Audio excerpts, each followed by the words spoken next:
شیخ صالح العثیمی حفظہ اللہ کہتے ہیں کہ لیلۃ القدر میں قیام کے 4 درجات ہیں۔ نمبر 1، سب سے اعلیٰ درجہ یہ ہے کہ انسان پوری رات کا قیام کرے،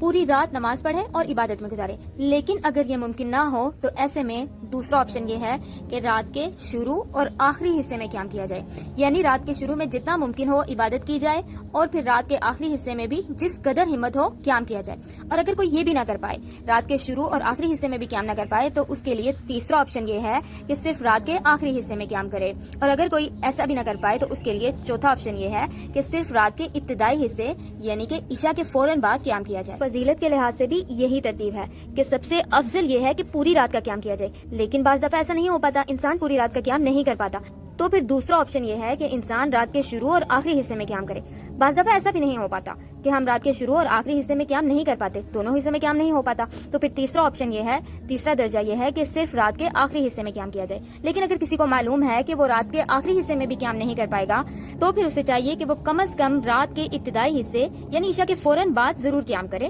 اور پھر سوئے۔ بارک اللہ فیک۔